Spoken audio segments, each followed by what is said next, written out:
저는 목사로 살면서 목사를 정의하는 말 중에 말씀을 맡은 자다라고 하는 정의를 제일 좋아합니다. 물론 목사가 여러 가지 일들을 하죠.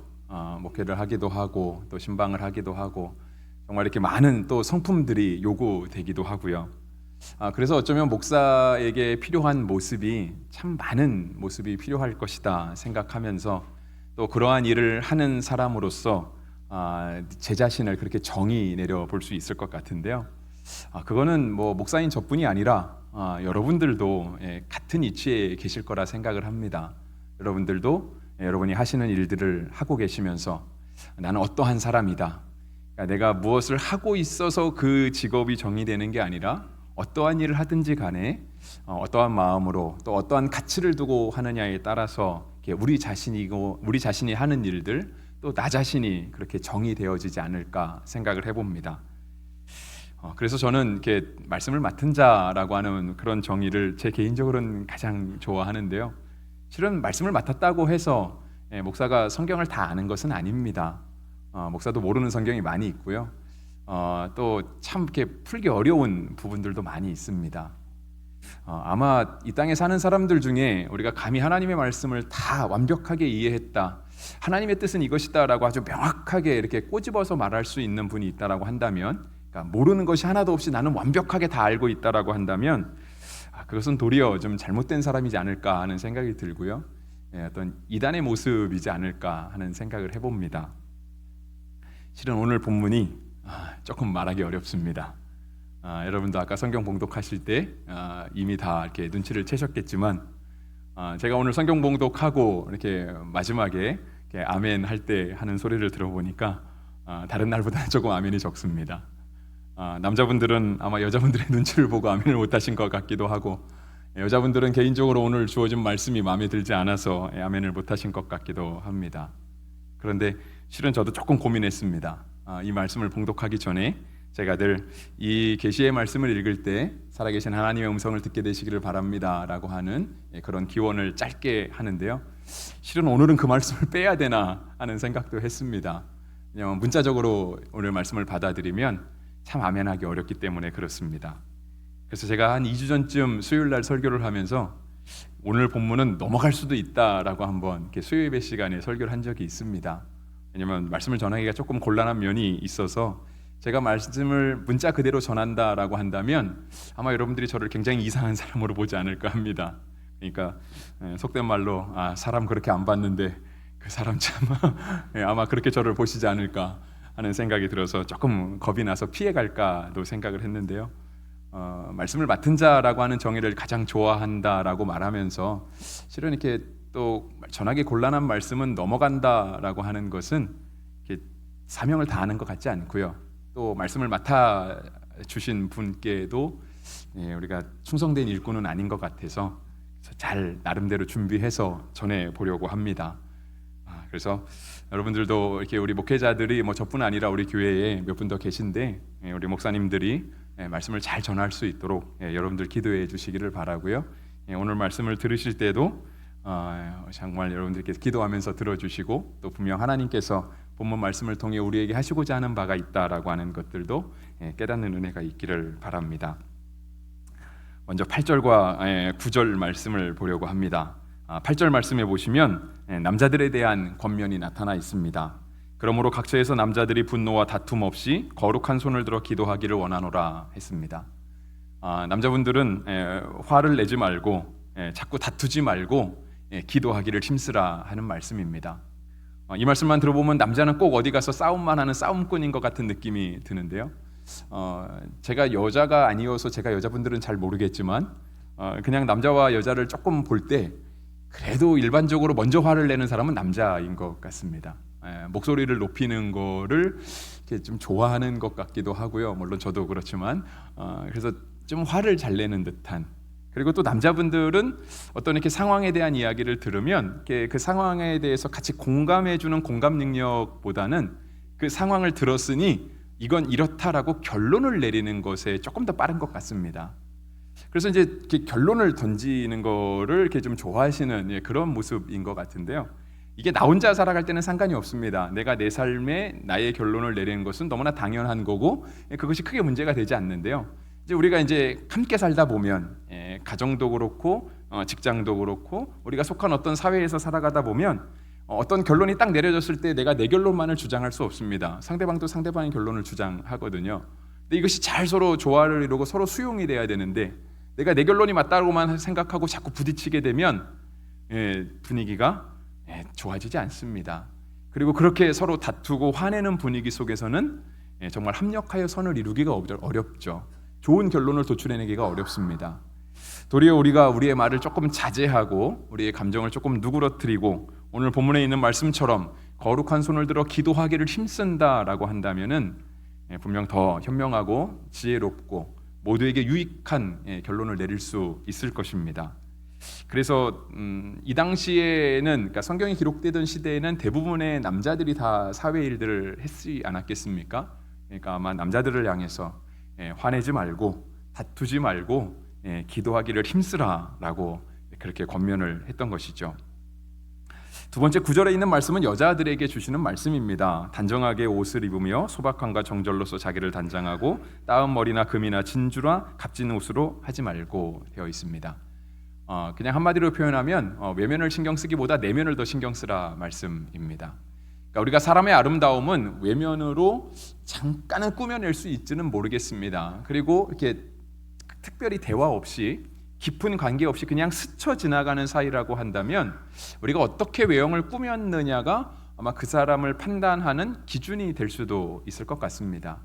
그러니까 우리가 길을 가면서 정말 이렇게 남루한 옷을 입고 어떤 구걸을 요청하는 사람을 보면 우리가 그 사람은 그런 사람이다라고 정의를 내립니다. 왜냐하면 외형이 그렇기 때문에. 그것이 꼭 그렇게 먹고 사는 사람만이 아니라 오늘 당장 우리도 지금 다 이렇게 깨끗한 옷을 입고 그래서 주일이어서 이렇게 좀 우리는 정돈된 옷을 입고 오지 않습니까? 근데 만약에 우리가 옷을 다 갈아입고 정말 거지 복장을 하고 나가서 어디 길가에 무릎 꿇고 앉아서 깡통을 앞에 놓으면 사람들도 우리를 거지로 볼 것입니다. 깊은 관계가 맺어지지 않고 외형만 보이게 되면은요 분명 외형이 우리를 가치를 판단하는 기준이 됩니다. 그런데 성경은 우리에게 그런 외형들에 집중하라고 말하지 않습니다. 좋은 옷을 입던 좋지 않은 옷을 입던 외형에 집중하지 말고 우리의 내면에 신경 쓰라고 더 얘기를 하죠. 그래서 특히 여성들에게 이 말씀을 주신 이유는요. 우리 디모데전서가 우리가 이제 1장 1절에서 찾아서 볼 때 분명 에베소라고 하는 이방 지역에 사는 성도들에게 주신 말씀입니다. 그러니까 이방 지역에 살다 보니까 분명 우리는 성도로서 살아가고 있지만 그 가족의 일부는 그러니까 남편이든 아내든 그 가족의 한 상대자는 외국인일 수 있습니다. 이방 지역에 살기 때문에 그렇죠. 그러니까 외국인은 분명 하나님을 모를 확률이 굉장히 높고요. 또 그런 자에게 복음을 전하기 위해서는 단지 그냥 오래 같이 사는 사람들이잖아요. 잠깐 만나고 헤어지는 사이가 아니거든요. 그러니까 겉모습을 신경 쓰기보다 도리어 더 내면에 신경을 써서 전도의 문을 열어갈 수 있어야 된다라고 말씀하고 있는 것이죠. 그런데 오늘 8절과 9절 말씀을 연결하는 단어가요. 또 이와 같이입니다. 또 이와 같이. 그러니까 남자가 기도함 같이 여자는 내면을 신경 써야 된다 이죠. 이게 꼭 정해놓은 것은 아닙니다. 이것을 새 한글 성경에는 또 이와 같이라고 하는 말을요 마찬가지로라고 번역을 했습니다. 그러니까 본질적으로는 같다라고 하는 거예요. 남자가 기도해야 되는 이유, 여자가 내면을 단정해야 되는 그 이유는 단지 겉모습, 남자는 무조건 기도만 하고 여자는 무조건 이렇게 내면을 아름다움을 숨겨라 그게 아니라 남자가 기도하는 것처럼 여자도 기도할 수 있어야 되고요. 다투지 말고 화내지 말고 여자가 내면을 신경 쓰는 것처럼 남자도 내면을 더 신경 쓸 수 있어야 한다라고 하는 것입니다. 본질적으로는 같은 그 의미를 갖는 것이죠.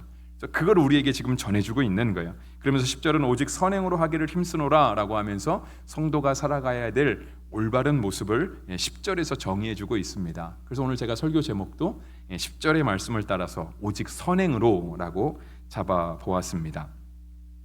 우리가 이것을 힘써서 하지 않으면 사실상 사람은 잘 기도하지 않습니다. 여러분 평안할 때 기도하십니까? 힘들 때 기도하십니까? 대부분은 다 힘들 때 기도합니다. 하나님께서 우리에게 평안을 주시면 우리는 기도하는 법을 잘 까먹습니다. 그래서 간혹가다 우리에게 어려움이 찾아와서 기도의 자리에 앉게 되면 너무 오랜만에 기도한다라고 하는 느낌이 들 때가 있습니다. 그러니까 그것은 우리가 믿음이 없어서라기보다는요, 어쩌면 사람의 습성이 그렇습니다. 평안하고 안일할 때는 그저 그냥 감사하고 평안하게 살아가는 거죠. 특별히 우리가 하나님의 도우심들을 잘 구하지 않습니다. 그래서 우리가 정말 거룩한 손을 들어서 기도하기를 힘쓰지 않으면, 또 우리가 외면을 치장하기보다 내면을 치장하지 않으면 그냥 사람에게 주어진 습성이 자연스럽게 기도의 자리를 소홀하게 되고 자연스럽게 어떻게든 겉으로 보이는 모습만 진짜 사람 좋은 척, 믿음 좋은 척 이렇게 하고서 넘어가려고 하는 그런 모습이 많다라고 하는 것이죠. 근데 그렇게 교회가 운영되어서는 안 되겠죠. 디모데는 에베소 교회를 목회해야 됐거든요. 성도가 그렇게 살아서도 안 될 것이고 교회가 그런 모습을 보여서도 안 될 것입니다. 그러니까 성경이 오늘 우리에게 말씀하시기를 그렇게 하지 말으라고, 기도하기를 힘써야 되고 내면을 가꾸기를 힘써야 된다라고 말씀하고 있는 것입니다. 우리가 이 8절, 9절, 10절의 말씀은 이렇게까지 말씀을 정리하면서 우리가 다 아멘으로 받아들일 수 있습니다. 저는 여러분들이 외면보다는 내면이 더 아름다운 분들이 되기를 원합니다. 저는 여러분들이 정말 분노하고 다툼을 하기보다는 도리어 더 참고 기도에 힘쓰시는 사람이 되기를 원합니다. 우리가 분명 이 말씀 아멘으로 받아들일 수 있고요, 이 말씀이 정말 우리에게 주시는 말씀이라고 우리는 오늘 화답하면서 받아들일 수 있습니다. 자, 이제 11절부터 15절을 보려고 합니다. 제가 11절과 15절 말씀 때문에 조금 설교가 어렵다라고 말씀을 드린 것입니다. 한번 잘 풀어보겠습니다. 디모데전서는 아까도 말씀드린 것처럼 바울이 살아있고 디모데가 살아있을 때 바울이라고 하는 그런 영적인 아버지, 먼저 믿은 자가 그 다음 세대를 이어서 교회를 운영해 나갈 디모데를 향해서 쓴 서신서입니다. 그래서 디모데 전서, 디모데 후서, 또 이어지는 디도서를 보고요, 신학생들은 공부할 때 이거를 목회 서신이라고 공부를 합니다. 여러분도 아마 한두 번씩은 들어보셨을 것입니다. 그렇다고 해서 이 말씀이 꼭 목회자만 봐야 되는가? 그렇지 않습니다. 그렇다 한다면 제가 디모데전서를 본문으로 택하지도 않았을 것이고요, 이 말씀은 우리 모두에게 다 주어지는 말씀입니다. 다만 그 배경이 있다라고 하는 거예요. 시간적인 배경과 공간적인 배경이 있죠. 그리고 쓴 인물도 있고요, 받아보는 사람도 있습니다.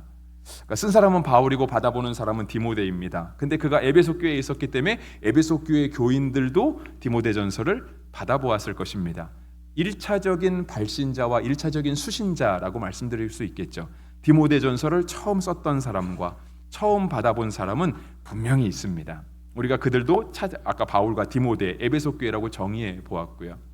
그리고 또 이러한 디모데전서를 쓰기 위한 당시의 그런 배경이 있었습니다. 그러니까 그 상황이 있었던 거예요. 그들이 처한 정황이 있었는데요, 이 디모데전서는 오늘 우리에게 2024년도에 만약에 정해졌다라고 한다면 이런 말씀을 쓰기는 조금 어려웠을 것입니다. 왜냐하면 이 말씀을 딱 쓰고 나면 성도들이 아멘으로 받아들이기 어렵거든요.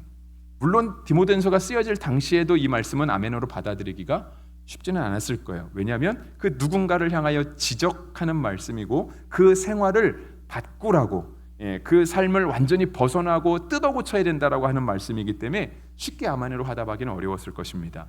하지만 분명 1차적인 배경은 가지고 있다라고 하는 거예요. 근데 우리가 이 1차적인 배경을 가지고 있는 성서를요, 우리는 문자 그대로 해석하려고 하지 않습니다. 여러분, 우리는 이미 성경을 읽을 때 나에게 주시는 말씀으로 받아들이고 있습니다. 우리는 오늘 디모데전서를 읽으면서 분명 아멘 하기도 했고요, 목사가 전하는 말에 아멘으로 함께 화답하며 공감하기도 했습니다. 왜냐하면 나에게 주시는 말씀이라고 생각했기 때문이거든요. 근데 분명 성경은 1차적으로 나에게 주신 말씀이 아닙니다. 지금으로부터 2000년 전에 우리나라는 전혀 상관없는 저 중동 땅에 있는 사람들에게 주신 말씀이거든요. 이걸 우리가 모르지 않아요. 상식으로 기본적으로 알고 있어요. 하지만 말씀을 들으면서 이 말씀은 오늘 나에게 주시는 말씀이다. 하나님께서, 성령님께서 친히 나에게 조명해 주시는 말씀이라고 우리가 받아들이고 있습니다. 그렇다라고 한다면 우리는 성경을 읽을 때요, 반드시 이것을 내 것으로 만들어내는, 이것이 위험한 단계가 아니라 너무나 당연하게 이렇게 주관화하는 그런 과정이 필요합니다. 이 말씀이 만약에 내 것으로 받아들이지 않으면은요, 그냥 이 성경 말씀은 그냥 책에 쓰인 글씨에 불과하고요, 지금 마이크를 통해서 들어가는 목소리와 스피커를 통해서 나오는 목소리는 그냥 이 공간을 울리는, 그냥 공기를 떨리게 해서 우리 속에 알아들을 만한 주파수를 가지고 들려오는 소리에 불과합니다. 근데 우리가 이것을 내 것으로 받아들이는 순간 하나님의 말씀이 살아서 역사하게 되는 것이죠. 그래서 우리는 이미 그 일들을 지금까지 해왔습니다. 성경을 주관화하여 적용하는 그러한 과정들을 늘 밟아왔습니다. 다만 안내자는 있었죠. 왜냐하면 내가 내 마음대로 성경을 해석해서 내 마음대로 막 적용한다라고 하면 진짜 이상한 사람들이 나올 수 있잖아요. 우리가 그들을 이단이라고 그러고 사입이라고 부르는 거잖아요. 그러니까 그렇게 잘못 해석하면 안 되기 때문에 교회 안에 목회자가 있는 것이고 또 순장님들이 계신 것이고요. 교회 안에 각 그룹들을 지도하는 리더들이 있는 것입니다. 우리가 그들의 안내를 잘 따라야 될 필요가 있는 것이죠. 하지만 또 그들의 안내를 따르면서도 반드시 내 것으로 받아들이는 그 주관화하는 과정을 반드시 필요로 하게 됩니다. 우리가 만약에 본문을 1차적으로만 읽어낸다고 하면은요, 우리는 성경을 읽으면서 그냥 그렇게 생각해야 돼요. 뭐라고 생각해야 되냐면, 그 당시 에베소 사람들은 참 나쁜 사람들이었네, 이렇게 적용해야 되는 거예요. 내 것으로 받아들이지 않고 1차적인 목적에만 집중한다면, 그 당시는 내가 살아보지 않아서 잘 모르겠지만 그 당시 여자들이 참 문제가 많았네, 다 나쁜 사람들이었네 라고 밖에 적용이 안 되는 거예요. 근데 우리는 성경을 그렇게 적용하지 않거든요. 성경에 기록된 믿음 좋은 사람들, 때때로 믿음을 잃어버린 사람들, 그 사람들의 이야기를 들으면서 그것은 이제 우리 것으로 만들어가죠. 나의 것으로 만들어갑니다. 그래서 성경을 우리가 읽고 우리 스스로 적용할 때요, 우리가 문자 그대로 읽고 적용하는 것은 조금 시대적인 착오가 있을 수 있습니다. 제가 오늘 설교를 시작하면서 말씀을 맡은 자라고 이야기하고 또 말씀을 전하기가 조금 어렵다, 조금 부담스럽다라고 하는 건 바로 이 부분 때문에 그렇습니다. 우리는 성경의 권위를 인정하거든요. 성경은 분명 하나님 말씀입니다. 요한복음에도 적혀 있잖아요. 말씀이 육신이 되어 우리 가운데 거하시게 되었다.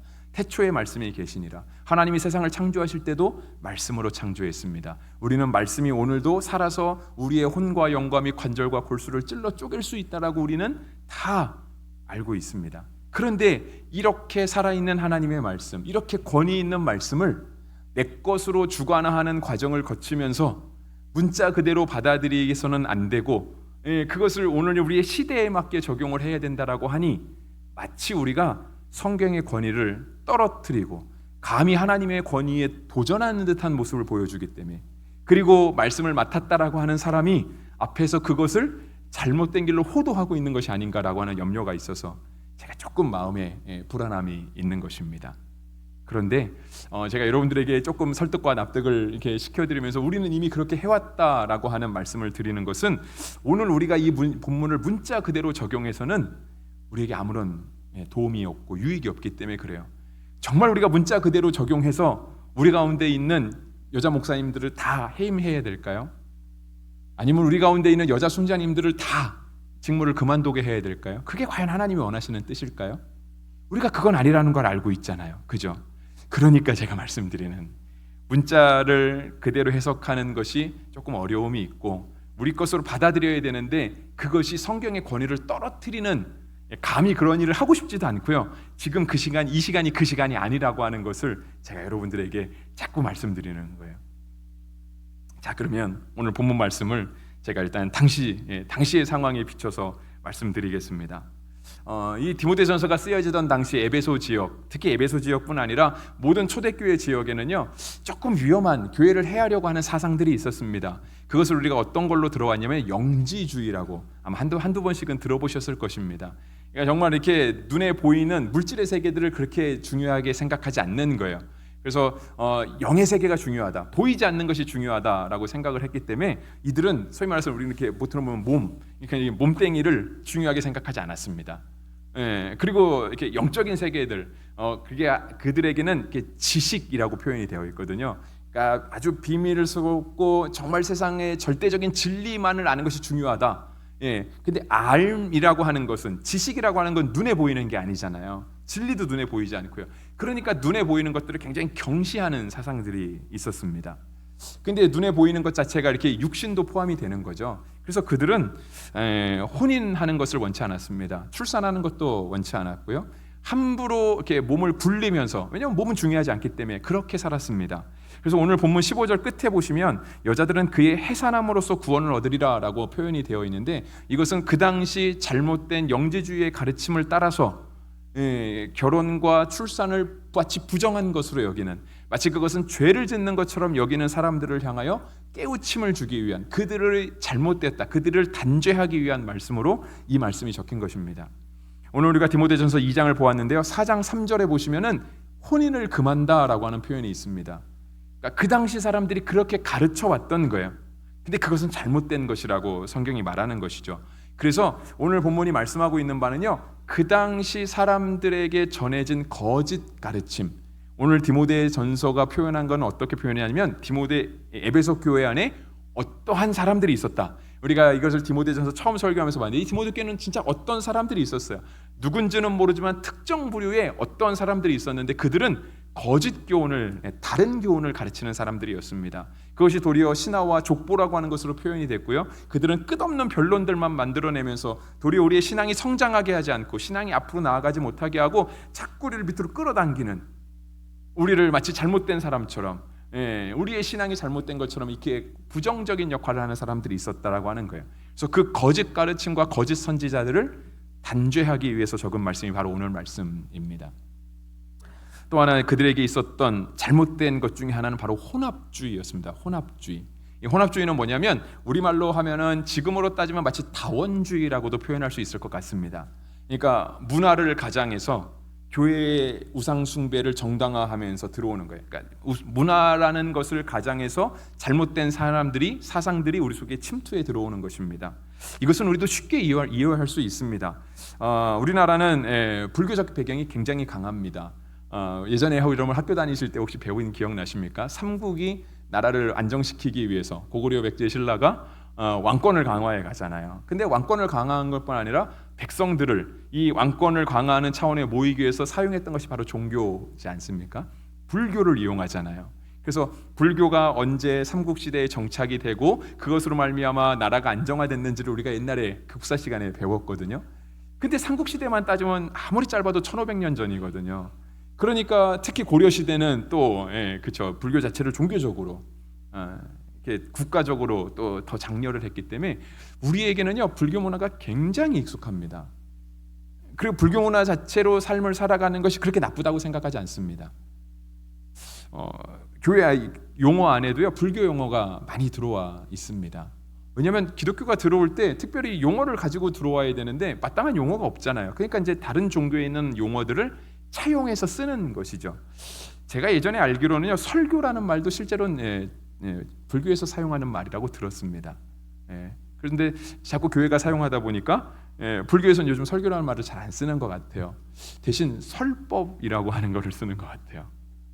찬송이라는 말도 사실상은 다 그쪽에 있었습니다. 왜냐하면 그냥 노래하는 거잖아요. 찬양하면서 칭송하면서 노래하는 거. 그래서 우리는 찬송가라고 하죠. 불교에는 저 참불가. 네. 용어를 바꿔 쓰는 거예요. 근데 사실상은 우리가 그런 용어를 받아들이는 데 있어서 마땅히 바꿀 대체 용어도 없긴 했지만 그것이 우리에게 크게 거리낌이 없었어요. 그냥 다 받아들일 수 있었던 거거든요. TV를 틀어봐도요, 종교적인 색채가 나오는 거를 방송윤리위원회에서 굉장히 차단을 합니다. 그죠? 그래서 우리가 공중파를 통해서 어떤 기독교 예배드리는 모습이 나오는 거는 당장 제재가 들어갑니다. 그런데 공중파를 통해서 무속 신앙이 나오는 거에 대해서는 너무 당연하게 받아들이죠. 여러분 혹시 KBS, MBC, SBS 그런 데서 목사님 인터뷰하는 거 들어보신 적 있습니까? 아니면은 뭐 다른 종교에 있던, 하지만 의외로 무속인들을 인터뷰하는 건 굉장히 많습니다. 이게 제가 피해 의식을 가지고 있는 게 아니고요, 그냥 그렇게 왜냐하면 이게 우리 가운데 너무 익숙하다라는 거예요. 그러니까 그 당시에 혼합주의가 문화를 틈타서 들어온 게 많았거든요. 에베소 교회도 그랬습니다. 그래서 이 에베소 교회 안에는요, 어떤 혼합 문화가 있었냐면, 그리스에는 신들이 많잖아요. 그러니까 남자 신이 있고 여자 신이 있고 아빠 신, 엄마 신, 자녀 신, 심지어 신들이 싸우기도 하고 신들이 전쟁을 하기도 하고 신들이 죽기도 하고 태어나기도 하고 그런 신화들이 많이 있잖아요. 근데 특히 이제 그 여신들도 있잖아요. 그리스 안에는. 그러니까 이 여신들을 섬기는 신전이 있었던 거예요. 그럼 여신들의 신전에는 그 신을 섬기는 사제가 당연히 여자였겠죠, 그죠? 신 자체도 여자니까 그 사제도 제사장도 여자였던 거예요. 그러니까 그들이 이 신탁을 빌미로, 그러니까 신전에 와서 제사 드리는 사람들에게 이 신탁을 한다는 빌미로 언어적 폭력을 가하는 거예요. 아주 강압적으로 얘기하는 거죠. 그러니까 오늘 본문에서 얘기하는 거예요. 11절, 12절. 그런 배경에서 적힌 것입니다. 심지어는 더 나아가서요, 이들이 신탁을 빌미로 무분별한 성관계를 갖는 거예요. 근데 이거는 오늘날에도 비슷하게 있는 것 같아요. 요즘 우리나라에도 있는 이단 사이비 중에 하나가 문제가 되는 게 뭐죠? 무분별한 성관계 아닙니까? 교주가 여순도와. 근데 그거를 종교적인 거라고 자꾸 포장을 해요. 그래야 되는 거라고. 우리는 말이 안 된다라고 생각을 하잖아요. 당시에도 그런 게 있었습니다. 그래서 11절과 12절을 적은 거예요. 13절, 14절도 그런 의미로 적혀 있는 것입니다. 그래서 우리가 성경을 해석할 때 성경의 권위를 헤아리지 않으려고 하는, 우리는 성경의 권위를 인정해야 된다는 의미로 문자 그대로 해석하는 거는요, 가장 성서의 권위를 떨어뜨리고 가장 비성서적인 해석이 될 수 있습니다. 그래서 오늘 우리가 분별력을 가질 수 있어야 돼요. 분별력, 건강한 분별력. 근데 그것을 나에게 받아들이잖아요. 그러니까 나의 상황과 하나님의 말씀을 놓고 우리는 하나님의 말씀 앞에 나의 상황을 다 적용해 가잖아요. 하나님의 말씀을 수그러뜨리거나 하나님의 말씀을 약화시키는 것이 아니라 도리어 하나님의 말씀 앞에 우리의 삶을 바꿔서, 우리의 말과 행동과 생각과 계획을 바꿔서 하나님께 순종하려고 가고 있는 거거든요. 그렇게 가는 거예요. 그래서 오늘 본문 말씀을 우리가 이해할 때요, 이런 시대적인 배경들을 생각해서 이 말씀이 그대로 오늘 2024년을 살아가는 우리에게 적용되는 것은 조금 어려움이 있겠다라고 받아들이는 게 실은 성경의 권위를 해야 하는 것이 아니라 건강한 성경 해석일 수 있습니다. 만약에 오늘 본문 그대로 받아들이면 아까 말씀드린 것처럼 우리 교회에 큰 문제가 생길 수 있습니다. 교단에 큰 문제가 생길 수 있어요.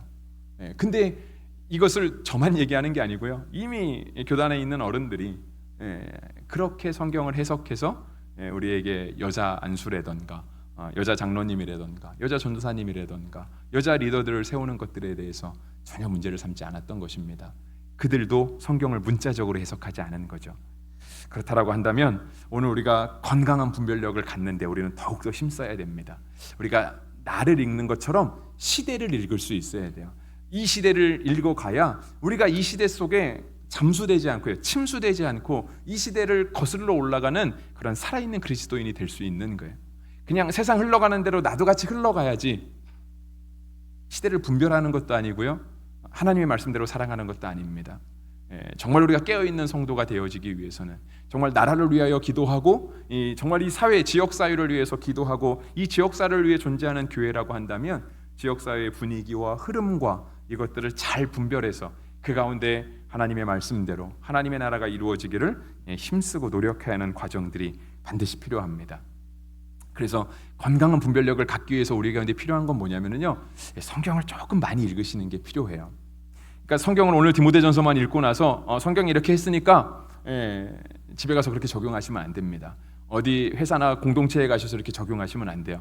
그러면 대번에 그냥 예수는 너나 믿어 이렇게 될 거예요. 아마. 건강한 분별력을 갖는 게 필요한데요, 성경을 좀 많이 읽으시고 신앙서적도 좀 많이 읽으시면 좋겠습니다. 우리에게 건강한 지식을 갖게 해요. 건강한 지식을. 그래서 성경 안에 있는 여성들에 대한 다른 이야기를 제가 읽어드리겠습니다. 사실상 성경은 하나님은 남자와 여자를 동일하게 창조하셨습니다. 그렇지 않습니까? 성경에는요, 하나님께서 세상을 창조하신 특히 사람을 창조하신 기록이 한 두 군데 적혀 있습니다. 두 가지가 적혀 있습니다. 그러니까 여러분 갑자기 세상을 창조하던 기록이 두 가지라 그러면 어떻게 되나 여기도 생각하실 수 있지만 성경의 기록이 분명 그래요. 우리가 기본적으로 잘 알고 있는 얘기는 뭐냐면 아담이 하나님께 창조함을 받고 나서 하나님이 아담과 지내다가 아담이 너무 혼자 외롭게 지내는 것 같으니까 그를 잠들게 하고 갈빗대를 취해서 여자를 창조하신 것으로, 그래서 순서적으로 남자가 지음받고 여자가 지음받고, 오늘 본문에도 있죠. 13절 이는 아담이 먼저 지음받고 하와가 그 후미어라고 되어 있는데 우리는 그렇게 사람이 창조되었다라고 잘 알고 있습니다. 그런데 다른 본문을 보면은요, 똑같이 창세기 안에서 하나님께서 사람을 창조하실 때요, 그런 말씀을 하세요. 우리가 우리의 형상을 따라 사람을 창조하자라고 되어 있어요.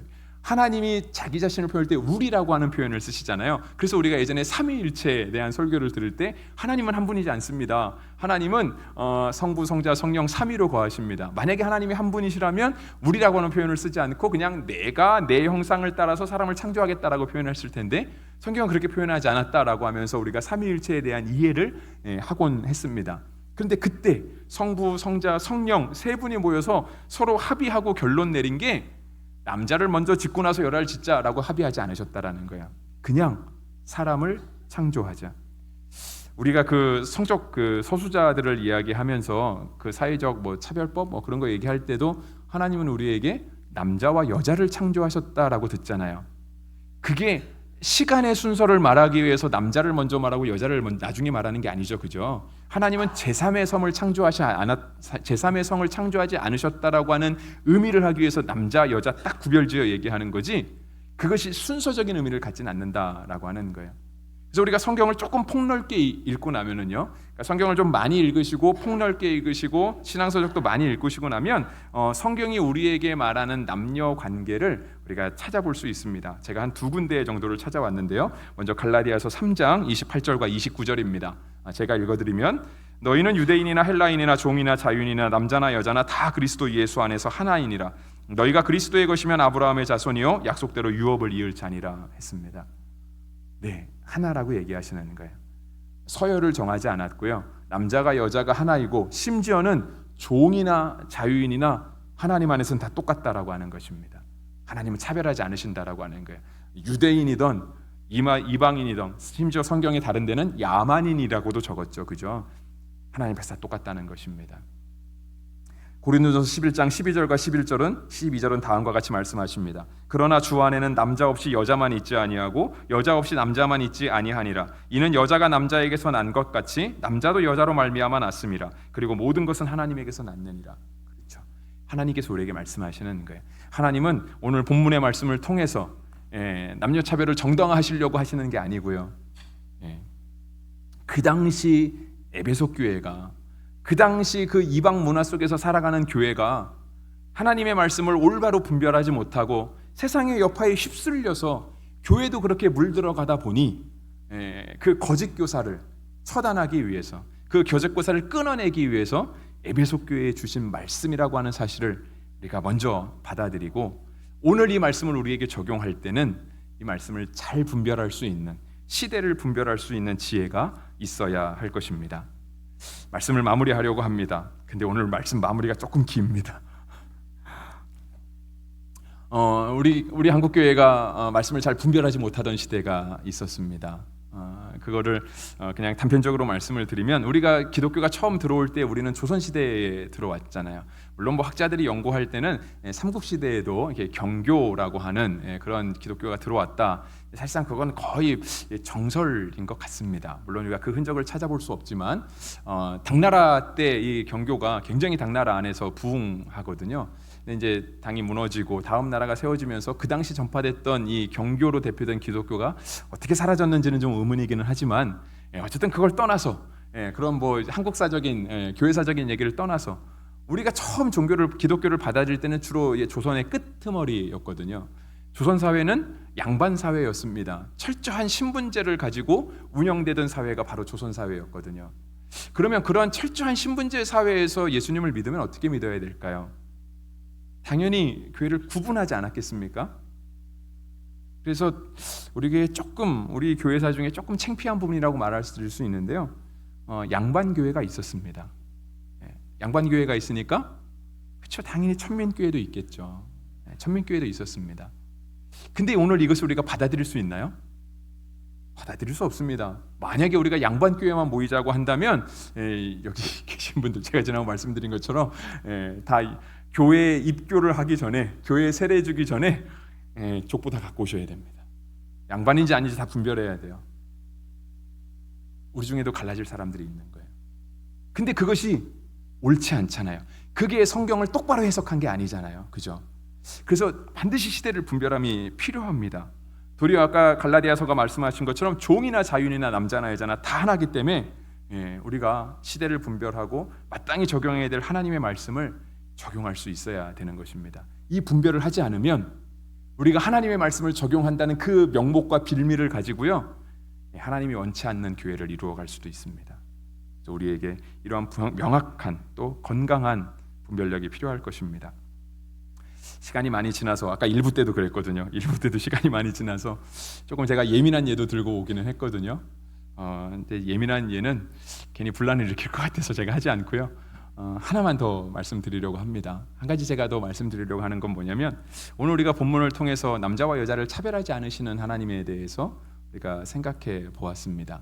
그렇다고 한다면 오늘 우리가 시대를 읽을 때 2024년 또 앞으로 향후 10년 미래학자들이 더 잘 이렇게 얘기해내긴 하겠지만 점점 더 이렇게 초고령 사회로 진입합니다. 교회 안에도 어르신들이 많이 계시고요. 또 어르신들이 많이 차지함과 동시에 우리가 정말 상대적으로 소수를 차지하게 된 우리 다음 세대 아이들도 있습니다. 그런데 우리가 시대를 잘 읽어갈 수 있다라고 한다면 우리가 이제 교회 안에서 그분들을 향한 어떤 특별한 배려, 사역들도 이렇게 있어야 할 것입니다. 그렇죠. 그런데 이제 우리 한국 문화는 이렇게 유교 문화에서 이렇게 장유 유서 같은 것들이 있기는 해서 우리가 어르신들을 섬기는 건 참 잘하는 것 같습니다. 어르신들에게는 물론 어르신들은 나름 서운하다고 말씀하실 수도 있겠지만 그래도 교회가 이렇게 어르신들 잘 섬기려고 이렇게 노력하고 있습니다. 어른들 말씀하시면 잘 들으려고도 하고 있고요. 근데 우리가 상대적으로 우리가 다음 세대들에게 조금 이렇게 열린 마음이 좀 부족하지 않나라는 생각이 듭니다. 그러니까 물론 저희 교회 어른들이요, 성인분들이 너무 이렇게 젊은 사람들과 함께 공감하려고 하는 의지가 있으신 거 제가 알고 있습니다. 그래서 지난 5월달에 우리 청년주일 할 때도 막 청년들이 앞에 선 것만 가지고도 너무 좋아하시고, 우리 장로님들이 그들에게 꽃 주시는 걸 전혀 수고롭다 생각하지 않으시고 은퇴하신 장로님들까지 오셔서 다 청년들에게 꽃을 나눠주는 거 막 격려하고 축복하고, 저는 이제 우리 교회가 충분한 그러한 자질을 가졌다라고 이렇게 생각하고 있는데요. 여기서도 실은 제가 한 말씀 더 드리고 싶은 건 우리의 기준을 조금 더 낮추어 주면 좋겠습니다. 우리 어른들은 늘 젊은이들과 함께 하고 싶죠. 여러분도 그러지 않으십니까? 저도 그렇습니다. 저도 청년들 만나는 거 좋아하고, 저도 아이들이 제 말만 들어준다라고 한다면 가서 아이들에게도 설교하고 싶은 마음이 없지 않습니다. 근데 제가 이렇게 설교하면 우리 아이들이 한마디도 못 알아들을 것 같아서 제가 능력이 부족해서 못 가고 있는 건데요. 근데 우리가 이제 늘 아이들과 함께 대화하고 싶은 마음은 있지만 우리 어른들이 아이들과 대화하면서, 특히 젊은 세대들과 대화하면서 어느 순간 마음의 문을 꽉 닫으실 때가 있습니다. 뭔가 하나 약점이 있으신 거죠. 뭔가 하나 걸리는 게 있는 거예요. 그러면 그렇게 젊은 사람들과 함께 대화하면서 젊게 살고 싶은 마음이 있으시다가도 어느 순간 하나가 딱 걸리면 더 이상 얘기하고 싶은 마음이 싹 사라지는 그런 것들이 있습니다. 저는 저희 아이에게 늘 그 얘기를 했거든요.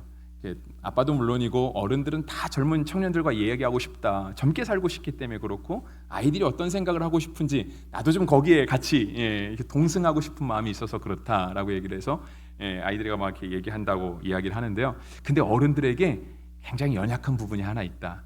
어쩌면 이게 연약한 건지 당연한 건지는 모르겠지만 우리 어른들은, 물론 제가 볼 땐 그렇습니다. 여러분 안 그러실 수도 있는데 버릇없는 거를 참 싫어하시는 것 같습니다. 그러니까 예의를 벗어나는 거. 근데 우리는 늘 그렇게 배웠잖아요. 우리는 늘 그렇게 배웠거든요. 저와 여러분이 가지고 있는 예의 범절의 기준이요, 젊은 사람들이 가지고 있는 예의 범절의 기준과 사뭇 다릅니다.